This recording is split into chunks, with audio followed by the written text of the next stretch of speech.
more guns equals fewer gun crimes. Many of you know that. Some of you have been wondering about it. We're going to talk about that right now. A new study has just come out. Just another study has come out proving that point that many of us have understood for years. This is an American reversion video that I'm also going to put on integrative preparedness. So welcome to American Reversion, and welcome to you all also from integrative preparedness. If you're not with us on American Reversion, that's where we talk about how we're going to change things and turn this country around.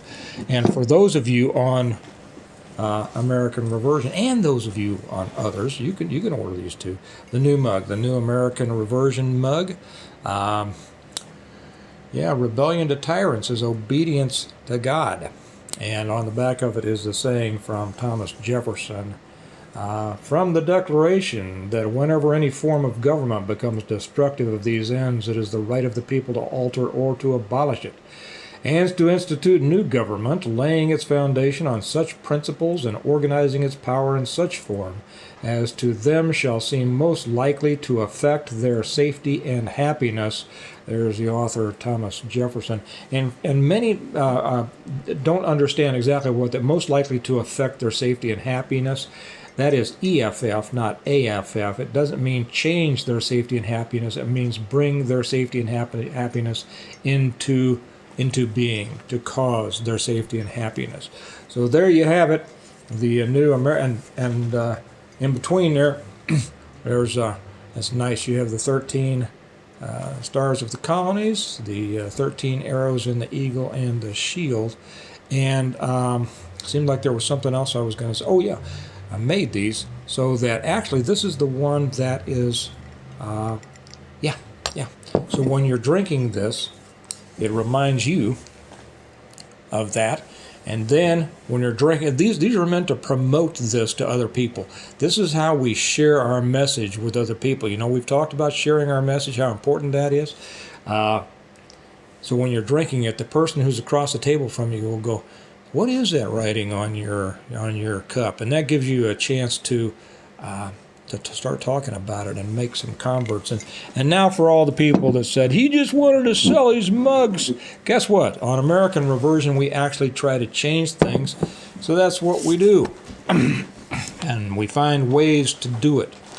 Okay.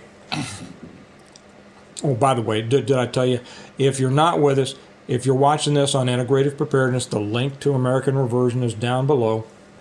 You can come join us. We're doing stuff over there every day now.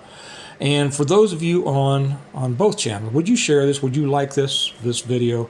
Would you share this? Would you leave a comment? It helps the algorithms. And make sure that you are subscribed. Make sure. People have been telling me they have been unsubscribed. They've had to resubscribe 3 times in the last week to one of the channels. Okay, let me read this to you, and then I'm going to talk about it. Ohio sees drop in gun crimes across major cities after permitless carry law. Study shows. Okay, that's the old constitutional carry, right? We have it in Kansas, Missouri has it, and more states are coming to this. So this is out of, let's see who this is from. I want to give them credit. This is out of WOIO in Cleveland by Gabby Hart. Gabby Hart's the one who wrote this, and they're in this, as I always do. I will post this over on the Patreon channels when I put this, because there's a video in it, and you can watch the video of the people reporting on it. They do a good job. Okay. So it says, contrary to concerns from some local leaders, a new study shows a decrease in gun crimes across 6 of Ohio's 8 largest cities following the implementation of the state's constitutional carry law. The research, conducted by the Center for Justice Research, a CJR, in partnership with Bowling Green State University, analyzed data from June 21 to June 23, covering a year before and after the law went into effect in June 22. Okay, sounds like a good study to me. It focused on crimes involving firearms, verified gunshot detection alerts, and the number of officers struck by gunfire. The findings revealed Overall decline. Across all 8 cities, the rate of gun crimes decreased. Decreased. You believe that? Yeah, you believe it because you know.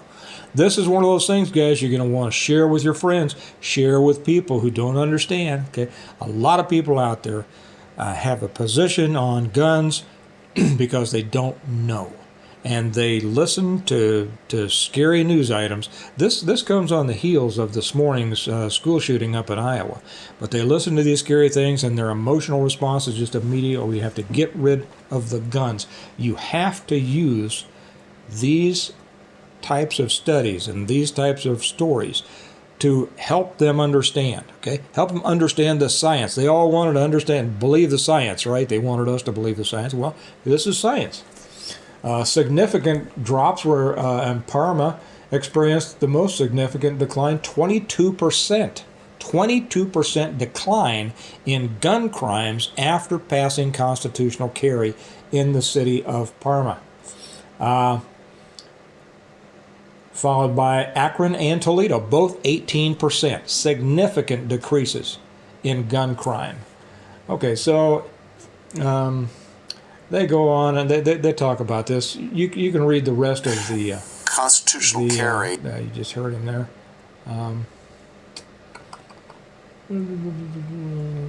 Yeah, the findings add to the ongoing debate surrounding permitless carry laws, challenging concerns that such laws would lead to a surge in gun violence. Yeah, right. Well, those of us with common sense have always known that this would be true, right? Remember John Lott's book years ago? Was it More Guns, Less Crime, something like that? But those with a more, was it Michael Savage who said that liberalism is a mental disease? I think it was either him or Rush, I forget who. But it is. They can't think clearly. Now, why did this occur? Let me give you the reason that you all know. Okay, but if you share this video with other people, let me share with those of you who don't know, and I don't mean to be unkind. I understand you have other things on your mind, but let me explain this to you. Criminals are, for the most part, not courageous people. Okay? They look not for a fair fight, or certainly for somebody who they think could beat them. They look for victims. They look for people they think they can overpower and take from, whether that is their property, their dignity, their life, whatever it is. They look for victims. They look for the weak. They look for those they don't think can protect themselves. And at the very top of that list are people who probably don't have guns. Okay? Right. This is why schools, hospitals, other places, no gun zones are the scene of shootings. They go there because they know people won't have guns. They go there because they know they're, for the most part, full of law-abiding citizens. Law-abiding citizens obey the law.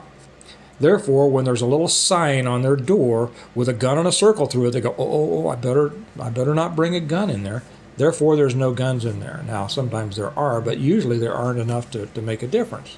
There's certainly not enough in there to make the perpetrator think, ooh, there might be some guns in there, I'd better not go. If they thought that, if they thought there might be guns in a school, they would not go into a school and shoot it up. Simple as that. I know, I hurt a lot of people's feelings yesterday, and I was going to make one today entitled Harsh Realities.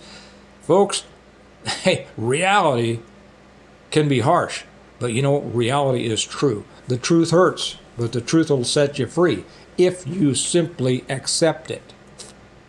If these idiots had an idea that they might be met with other people with guns, and when they went into a school or a church or a hospital, they wouldn't go. Do you understand that? They wouldn't go. Countless lives would have been saved if these idiots wouldn't put up their gun-free zone signs.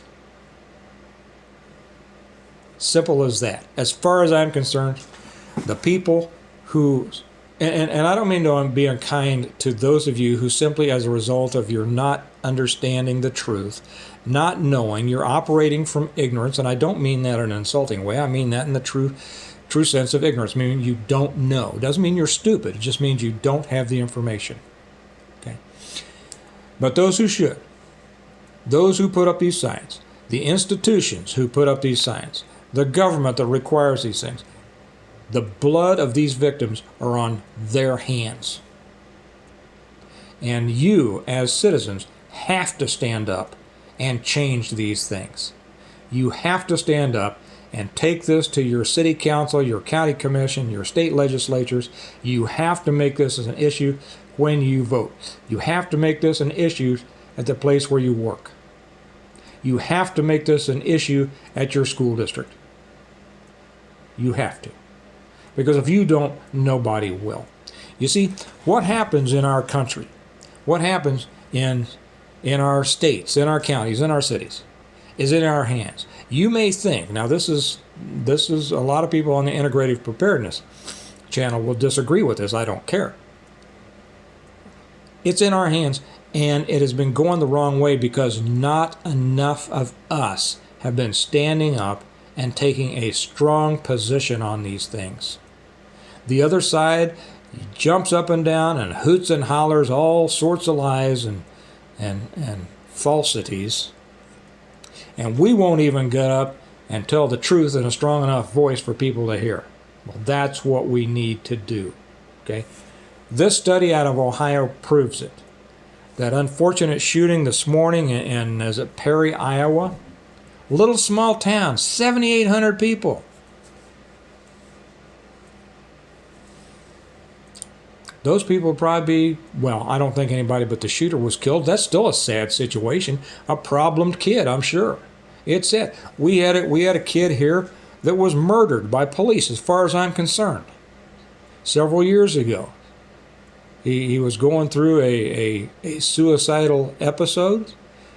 Parents weren't at home.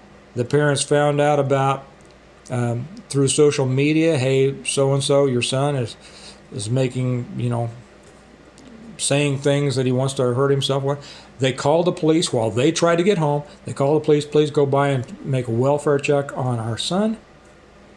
The police got there. The kid was backing out of the garage at a slow pace because I saw the video. One officer draws his weapon, shoots 13 times.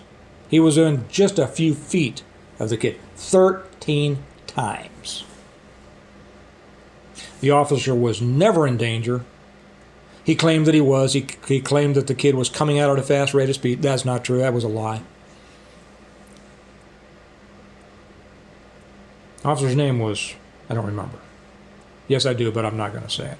I happened to see him at about an hour later. I won't get into that. And I know the situation of that particular situation. I will add here, the kid was troubled. And as I made a comment on this morning's video, yes, it went back to the parents. To the parents. This poor kid's dead. Well, the blood of the people killed in gun-free zones is on the hands of the people who vote for the people who pass the laws to require these gun-free zones. The way to save lives, do away with all these come kill us zones. That's what they are. Here we go. We can't protect ourselves. Come in.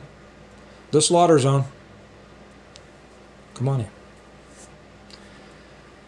Folks, I say this particularly for the people on American Reversion, because that's the channel that we talk about changing things.